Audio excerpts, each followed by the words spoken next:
message is that, no matter how naturally talented you are, or no matter how great you can always keep striving for that next level. And even, if you become complacent, you might not even realize you've done it. But Kevin really helps you realize, that there's so much more that you can do.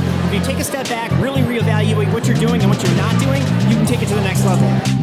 I loved his message about God's gift to you and your gift back, and he's just so down to earth and just a helpful, wonderful man. Really, I think you can put him in front of anybody, and you're going to be inspired, you're going to be motivated, you're going to want to go out there, and you're going to want to start, reaching for that next level today. Hey, thanks so much for joining in to the Leadership is Personal podcast, bringing you real-world solutions to real-world challenges in anywhere from 3 to 10 minute increments. Leadership is personal. Here's the better results. I want to take a few minutes to talk about a huge challenge that faces our country and faces some of our companies. There are real paradoxes afoot, real challenges, and at least a couple hundred CEOs and executives recognize it. The CEO Action for Diversity and Inclusion is coming to town. It's a wonderful campaign, and we all have very high expectations. Our only hope? It's not just another great campaign. While running the risk of sounding a little negative, unless companies truly address the issues head on, this is precisely what it will be. I long to see a new landscape. I'm rooting for its success. I'm rooting for the success of our country. Earlier this week, while my buddy got ready to tee off on the 10th green here in Minneapolis, a car driving by at not a very fast rate of speed screamed out the window, "White power!" Wow. We're still dealing with this. Historically, we've wanted to fix issues without emphatically identifying their benefits to select populations. We've long wanted to fix diversity and inclusion in our companies without truly identifying and addressing the benefits of D&I's absence.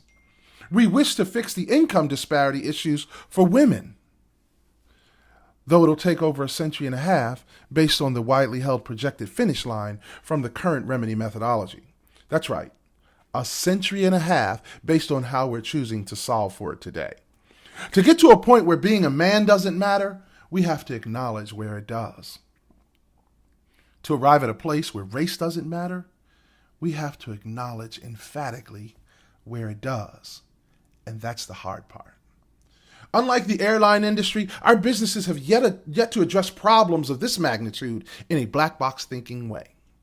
There's a reason why no two planes crash for the same reason: a black box.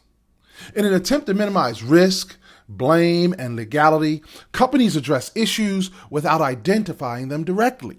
Plausible deniability is never too far behind. By acknowledging the genesis and benefits of current structures, we can identify how to level them. We must stop exercising the glad-handing muscle and truly attack these tough issues head on. And like any good business problem, someone has to run point and, importantly, be held accountable. This will take some real chutzpah. If I can be so frank, this shit won't be easy. To illustrate, it's not the thought of the large black guy that causes different treatment, yet we address diversity of thought to address diversity and inclusion. I get it in theory. It's cute. However, in many settings, his thought doesn't stand a chance because of its packaging. Unconscious bias training is valuable for sure, but as an element of a holistic solution. To truly get at the issues, we must address the paradox. To arrive at a place in our world where race doesn't matter, we first have to address where race matters. I suppose I'm taking a page from the book of today's political environment of being less politically correct. I simply wish to do it with a level of deep study, facts, intellectualism, and action. We all have to get fine with straight talk in a respectful and a solutions-based fashion. Look, the Stroop effect is real. Idiosyncratic Raiders effects are real. Yet we continuously attack problems today with yesterday's approaches and little systemic address. The processes that we lead under were long ago put into place with a one-sided mindset. It will take massive action to reverse and rectify these. We have much work to do. We want desperately to drive deeper connections for better employee engagement. We want to close the pay disparity gap. We want our organizations to provide the solutions that only a diverse workforce can. But to do so, we have to be willing to identify why the challenges exist in the first place, the benefits and the benefactors of these systems, and the strategic redesign of those systems for sustainable success. This shit won't be easy. You know, to really solve for this problem, we need to take some new approaches.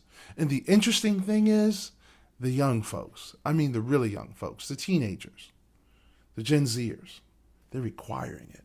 So we all have to get on board. We all have to lean in. We all have to make this a personal challenge. Because I've said it once and I'll say it again and I'll continue to say it. Leadership is personal, and it starts with you.